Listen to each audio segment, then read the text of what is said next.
La suite de nos hors-série consacrée aux véhicules électriques, ça se passe maintenant.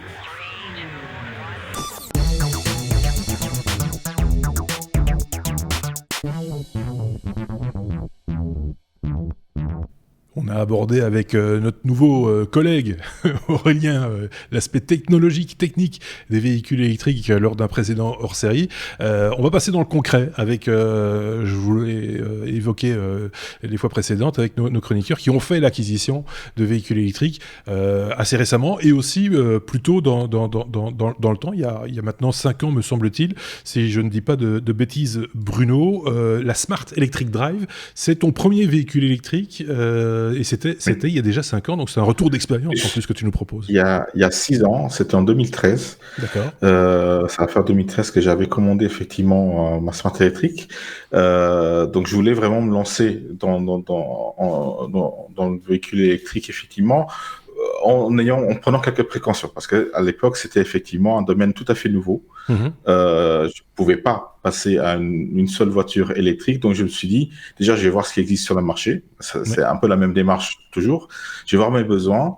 Les besoins, c'était déjà, je voulais une petite citadine pour les petits déplacements. Le prix, bien entendu. Si on prend une deuxième voiture, on va pas maintenant claquer le prix d'une Tesla pour une deuxième voiture où on n'est pas sûr qu'on pourra l'utiliser souvent.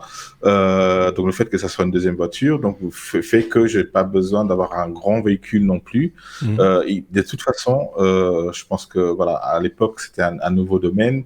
Il y avait très peu de véhicules qui étaient dignes de ce nom. Là, à l'époque, il y avait que des petites voitures de toute façon. Souvenez-vous de la Renault Twizy. Et c'est ce qu'il y avait à l'époque, en gros. Oui.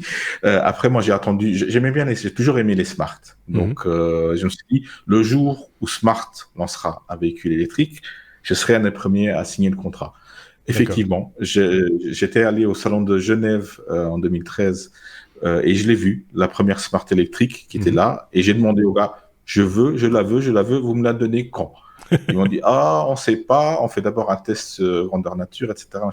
Donc c'était déjà la 3e série de prototypes qu'ils faisaient, et c'est là ils allaient la commercialiser. Effectivement, j'ai commandé en février-mars, quelque chose comme ça, en 2013. Je l'ai eu en septembre, donc il y a quand même eu 6 mois d'attente pour un véhicule que personne ne voulait, parce que personne ne connaissait à l'époque vraiment les véhicules électriques. C'est vrai qu'on n'en voit pas beaucoup dans les rues, des Smart électriques. On sait que ça existe, mais peu de gens l'ont vu. Il y en a beaucoup, sauf que tu ne le remarques pas parce qu'elle ressemble exactement à une Smart normale. C'est vrai que quand on compare à une Tesla, par exemple, la Tesla, on la reconnaît sur route ou dans les rues, on la voit tout de suite. Mais moi, très honnêtement, franchement, en tout cas à Bruxelles, après ça dépend peut-être des villes, etc., j'en ai pas vu beaucoup des Smart électriques. Quoi qu'il en soit, c'est vrai que c'est un gabarit un petit peu particulier qui a le mérite d'exister. Les Smart ont le mérite d'avoir ce gabarit comme petit. Après, les Smart sont assez chers. C'est suisse à la base, donc ça a été racheté par Mercedes, qui ont réutilisé toute la technologie électrique développée chez Smart pour être réutilisée chez Mercedes d'ailleurs. À l'époque, il n'y avait pas grand-chose d'autre, donc mon choix s'est tourné vers ça. Même si c'est un véhicule cher, c'est quand même un véhicule assez intéressant parce que c'est un véhicule 2 places. Donc Aurélien avait insisté un petit peu sur le fait que de transporter une masse sur du terrain plat et surtout quand on a des montées, ça va coûter de l'énergie.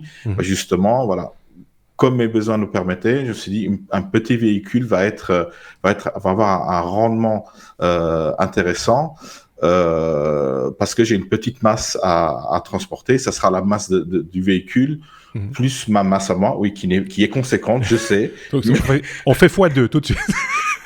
C'est presque x2. Non, savoir qu'une Smart à la base, elle fait à peu près un peu moins d'une tonne. C'est très très léger.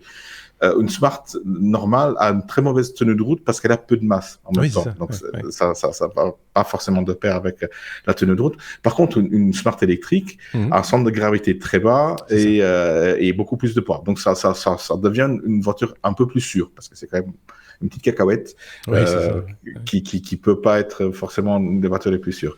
Donc quelques données techniques qui vont un petit peu être en relation avec ce qu'a dit Aurélien dans leur série précédente. La batterie de la Smart, Aurélien avait donné l'exemple d'une batterie moyenne de nos jours de 50 kWh. Oui, celle-ci est quand même beaucoup plus petite. La Smart n'a qu'une batterie de 17,6 km/h à l'époque. Ouais. Et tenez-vous bien, les Smart les Smart électriques qui de nos jours sont vendus, ont exactement la même batterie. D'accord. Elle n'est pas plus grande. C'était la taille de batterie qu'avaient aussi les Renault Zoé première génération. Et les BMW i3 avaient à peu près la même taille de batterie aussi. Donc, faut pas dire que c'est une petite batterie. C'est juste la taille de batterie on pouvait faire et qu'on peut tenir dans un châssis d'une Smart. Faut pas oublier qu'on a une place assez limitée. Somme toute, pour une petite voiture comme ça, le moteur électrique, comme ils sont ont un rendement assez important, et comme l'a expliqué Aurélien, n'ont pas besoin d'avoir de boîte de vitesse pour mettre l'énergie sur les roues. La puissance de la Smart est de 74 chevaux kilowatts, donc ça va être convertible dans un sommet. On a l'habitude en automobile de parler de chevaux, ça nous parle. 74 chevaux pour une petite voiture comme ça, je peux vous dire que ça arrache. C'est pas mal. Ça arrache au feu rouge. Ça a une vitesse de pointe quand même normale de 135 km/h, donc finalement il ne fallait pas plus. C'est pas une Tesla, mais il ne faut pas plus. Et de 0 à 50, c'est super pour la ville en tout cas. Je peux vous dire qu'au niveau du parking, avec une Smart, vous battez tout le monde, ça c'est connu. Au niveau consommation, parce qu'on parle très rarement de la consommation d'un véhicule électrique, parce qu'on se dit oui, on a autant d'autonomie, mais directement l'autonomie, la taille du réservoir et la consommation fait l'autonomie d'une voiture classique. Bien sûr, sur les voitures électriques, c'est exactement la même chose. La taille de la batterie divisé par la consommation au 100 km nous donne l'autonomie de la voiture. La Smart a une autonomie réelle entre 100 et 145 km, ce qui est largement suffisant pour la plupart des gens qui vont au travail par exemple tous les jours, qui vont faire une moyenne européenne de moins de 65 km. Et là, il y a déjà des gens qui font beaucoup plus, mais la plupart par jour font moins de 50 km. Donc, une autonomie de plus de 100 km par jour est largement suffisante. Par contre, il faudra la recharger quasi tous les jours. Ça, c'est indéniable. Mais la consommation, donc on parle ici aussi d'une énergie consommée pour autant de kilomètres. Généralement, on parle en litres d'essence ou de carburant, de diesel consommé en 100 km. Ici, on va parler de watts-heure, de kilowatts-heure. Donc là, la Smart a une consommation moyenne de 12 kWh par 100 km. Ce qui explique donc que les 17 kWh de la batterie vont permettre de faire 145 km. Ceci dit, pour une citadine, parce que c'est une citadine, c'est largement suffisant, j'ai envie de... C'est largement suffisant dans les besoins que j'ai. Et j'ai fait en 5 ans, parce que j'ai quand même un retour d'expérience de 5 ans avec ce véhicule électrique simple. Il n'y a pas trop d'électronique, il n'y a pas trop d'informations sur la vitesse de chargement, sur la consommation, etc.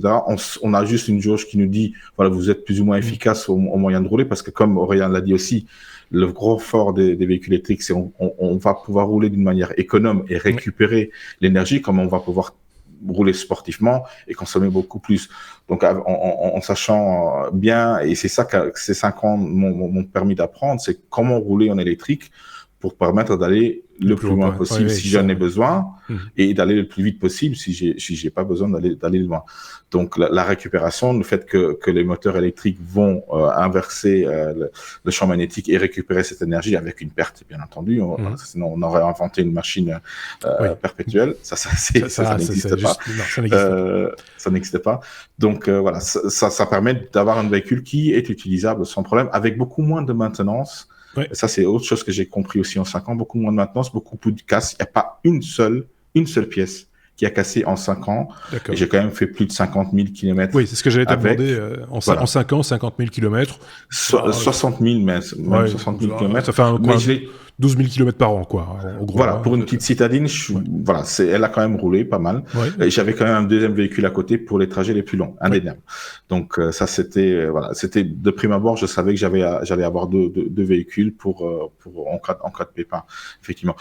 Ce qui est un frein généralement aussi, déjà c'est le prix des véhicules électriques. Effectivement, là j'ai eu de la chance à l'époque quand j'ai acheté la Smart électrique, il y avait une aide financière de l'État luxembourgeois, parce que je suis au Luxembourg.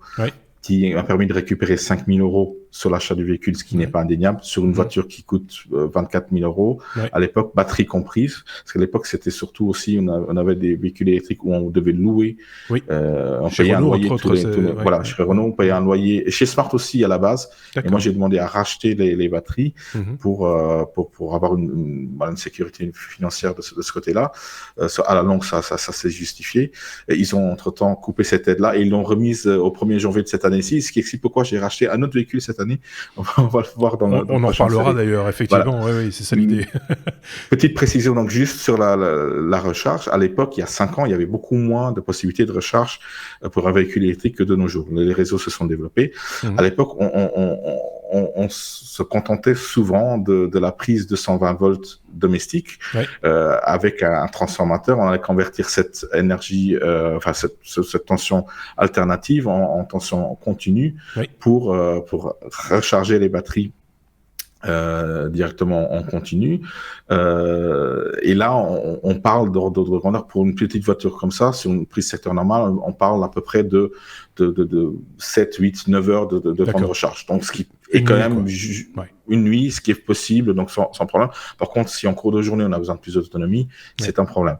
Après cela, les réseaux de bornes de recharge type 2, on parle des prises, mais la puissance de ces bornes-là a permis de doubler un petit peu la puissance de recharge, donc de réduire d'un facteur 2 le temps de recharge. Donc voilà, finalement, là, vers la fin, j'ai pu recharger entre 3 et 4 heures une batterie complète, ce qui est déjà beaucoup plus intéressant, mais somme toute, ne me permet pas d'utiliser une voiture de cette capacité de batterie-là pour des longs trajets. Parce qu'on ne va pas s'arrêter 3-4 heures pour rouler après 100 km dans de bonnes conditions. Non, ça, c'est pas possible. On comprend bien l'usage du véhicule en ville ou dans des petites, sur de petites distances, de manière générale, pas nécessairement en ville d'ailleurs, mais sur de petites distances, avec pas trop de déclivité, que ce soit quand même tranquille. Voilà.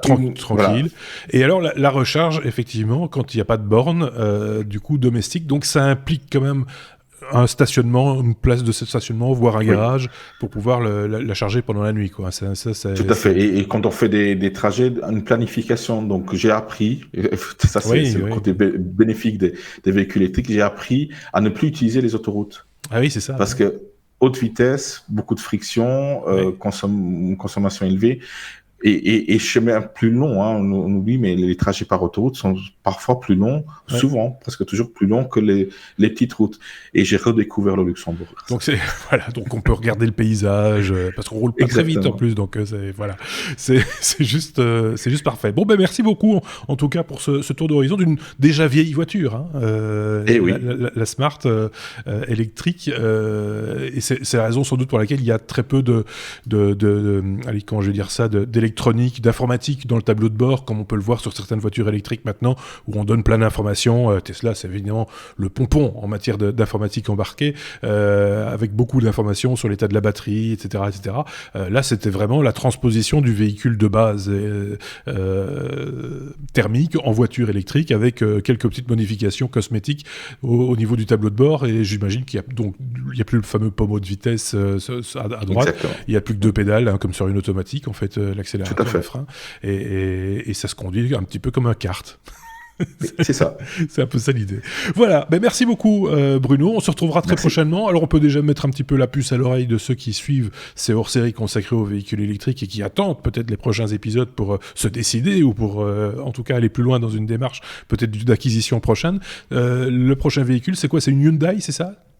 C'est Steph va nous présenter une Hyundai Ioniq électrique, et moi je vais vous présenter aussi une Hyundai Kona électrique. D'accord, ok. Je savais pas que c'était tous les deux des Hyundai. Ben voilà, on aura comme ça plusieurs sons de cloche et plusieurs expériences différentes consacrées donc aux véhicules électriques. Merci d'avoir suivi ce hors-série. Si vous appréciez, n'hésitez pas à partager, mettre des pouces sur YouTube, comme on a l'habitude de dire, pouces vers le haut évidemment, et de vous abonner et de partager ça donc avec vos amis ou avec vos connaissances. Merci à vous de nous avoir suivis. À très bientôt. Au revoir.